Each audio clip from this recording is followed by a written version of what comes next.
12 years now. And I only moved here like 4 or 5 years ago, and I've learned a lot about corporate America. Okay, first off the bat, the first thing I noticed is that Jews have way more holidays than regular people. 10 to 12 additional non-working days on average. Yeah, my teammate last year was like, guys, friendly reminder, I'm not working tomorrow because it's Yom Kippur. And I'm like, can I also not work? I'm also poor.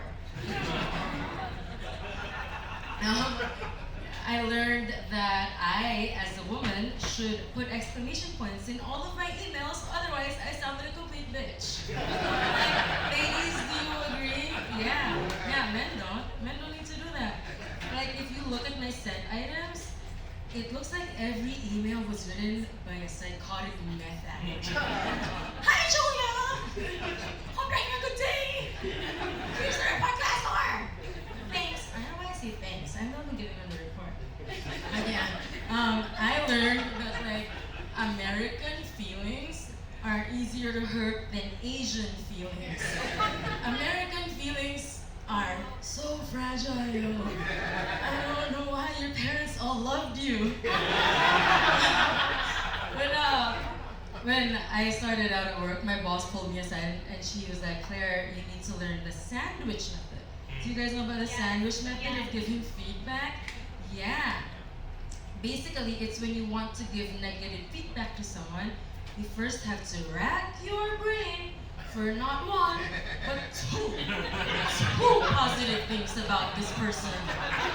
So the conversation goes, I say something nice, and then you give the feedback, which is that they're shit, right? And then you say something nice again, and it's called the sandwich method because it's the truth sandwiched between two fucking lies. And it's so annoying because you can't just give like any compliment. It has to be like something related to what you're gonna say, right? Like I can't just go like, hey, nice shirt. That ad copy was fucking garbage, even though I know you used AI to help you write it because there's so many M dashes, but it still doesn't make any sense because all you need to read the brief, you lazy piece of shit. Oh my god, did you get your hair done? You're so fire. That doesn't make any sense. You have to have like well thought out compliments. And it's sometimes I feel like people just listen to the bread. They don't listen to the meat.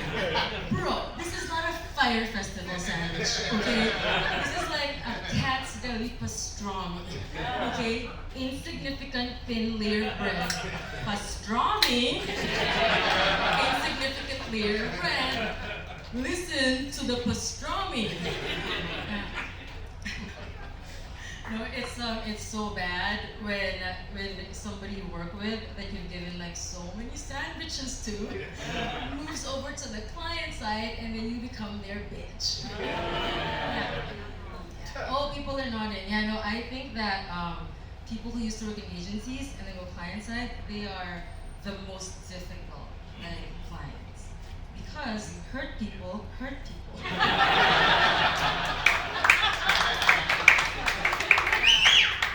Yeah, it's just trauma.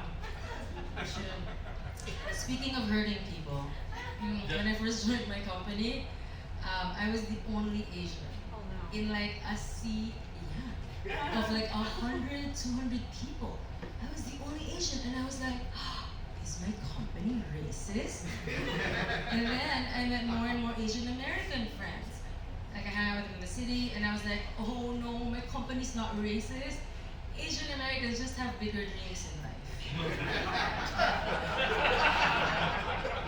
No Asian American child was like, when I grow up, I want to sit in front of a computer and make PowerPoints until the day I die. I want to make sure I downloaded all the correct fonts. I want to make sure that all the images from slide 1 to slide 638 are high res. No, they're not here. They're out there making a difference in the world. They're in hospitals, saving lives. They're in like courtrooms, seeking justice. They're like in banks counting money, finance, tech. They're not pulling headshots and bios from 26 people. Yeah. I do think though that my mom was a little like, oh, I don't know what she was thinking. And I was like, Mom, I want to study communications. And then she was like, follow your heart. What the fuck, Mom? I'm sorry. Any good Asian parent would have been like, communication. Claire, you learned how to talk when you are 2 years old. Why do you need 4 years to talk more? My God, Claire, if you're not gonna be a doctor, at least be something useful. Be like a dentist. Be a Filipino nurse. And then I thought about it. I was like, oh, actually nurses clean up a lot of shit. And I clean up a lot of shit. So maybe I am an agency nurse. Yeah, half the pay, double the stress.